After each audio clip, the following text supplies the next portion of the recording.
ओडिशा में जब भी भविष्यवाणिका की बात आती है तब महापुरुष अच्युतानंद जी की भविष्यवाणी समुद्र अपना सीमा लंघन करेगा, पूरी जगन्नाथ धाम जलमग्न होगा, श्री जगन्नाथ मंदिर के 22 पावच में छोटे छोटे मछलियां या मीन खेलेंगे, तब भी जाके कड़की लीला होगा, 22 पहाचे मीन खेलेंगे। ये भविष्यवाणी सत्य हुआ तो पूरी शहर के ऊपर मिनिमम 20 से 30 फीट पानी लहराता होगा, अर्थात द्वापर युग में द्वारिका नगरी समंदर में विलुप्त होने की तरह पूरी जगन्नाथ धाम समंदर के गर्भ को चला जाएगा। भविष्यवाणिका में और भी स्थान पर लिखा गया है, एक पहाड़ की तरह समंदर आएगा, नील चक्र ऊंचाई को समंदर का जल स्पर्श करेगा। ओडिशा का राजधानी भुवनेश्वर में रहे खंडगिरी तक सभी एरिया समुद्र में डूब जाएगा। ये सब महाप्रलय का सूचना है। क्या कड़की लीला के पूर्व श्री जगन्नाथ धाम समुद्र में विलुप्त हो जाएगा?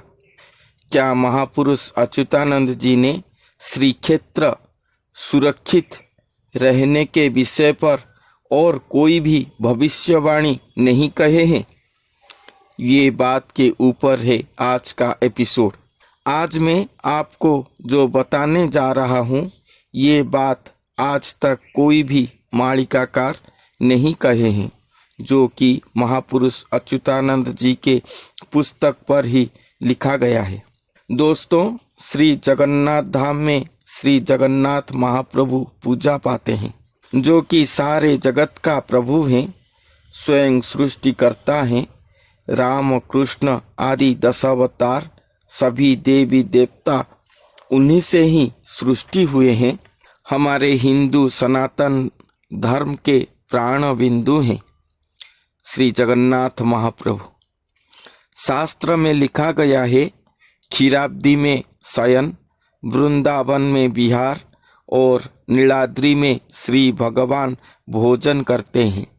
इसीलिए उनके प्रसाद महाप्रसाद के नाम से जाना जाता है और वो महाप्रसाद का खुशबू ऐकक सुवासित है, जिसको केवल वही श्री जगन्नाथ मंदिर पर ही पाया जाता है।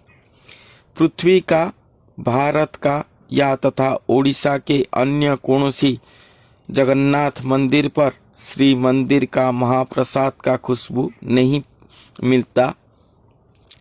यही श्री महाप्रसाद ही श्री भगवान का उपस्थिति को सूचित करता है श्री मंदिर में, अर्थात श्री क्षेत्र धाम में। श्री जगन्नाथ धाम पुरी को श्री क्षेत्र कहा जाता है।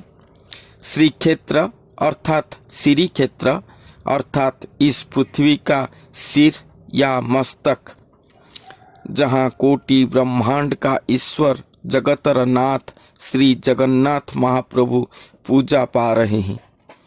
ये क्षेत्र यदि समुद्र के गर्भ को चला जाएगा तो मेरे हिसाब से पृथ्वी का सिर जलमग्न हो गया तो अन्य अंग प्रत्यंग कैसे सुरक्षित होगा? महाप्रलय से सारा पृथ्वी जलमग्न होना अति ही सरल है। इसीलिए ये क्षेत्र को सुरक्षित रखने के लिए श्री जगन्नाथ महाप्रभु जरूर ही कोई दिव्य लीला का शुरुआत पूरी धाम में करे होंगे, जिसके कारण 1999 मसीहा से लगभग हर 2-3 सालों में एक बड़ी आंधी तूफान या साइक्लोन आता है, मगर पूरी धाम सुरक्षित है अब तक। जब भी कोई साइक्लोन आता है तब ओडिशा के मालिकाकार न्यूज़ चैनल पर आलोचना होता है, क्या इस बार श्री मंदिर के 22 पावच में मीन खेलेगा? मानो जैसे चातक की तरह सभी ये दुर्घटना को इंतजार कर रहे हैं। मगर इसके साथ महाप्रलय सुनिश्चित हो जाएगा, ये शायद किसी को पता नहीं। तो क्या सच में श्री क्षेत्र जलमग्न हो जाएगा? इसके विषय पर महापुरुष अच्युतानंद जी ने अपने पट्टामडान पुस्तक पेज नंबर 10 पर कहे हैं कि जे काଳରେ मीन खेलिब श्रीक्षेत्र 22 पाबछे जाई, पहाड़ पराए सागर आसिब नर न रहिबे केही। अर्थात जो समय पर समुद्र पहाड़ की ऊंचाई की तरह आएगा श्रीक्षेत्र को, और श्री मंदिर का 22 पाबछे मीन या मछली खेलेगा, उस समय समुद्र का गतिविधि को देखकर बहुत सारे लोग घर द्वार छोड़कर श्रीक्षेत्र से चले जाएंगे। भकत सकत होइन बसिब बेनी पासे जल जीव। श्रीराम तारक ब्रह्म एकाक्षर जेही जन जानिथिबो।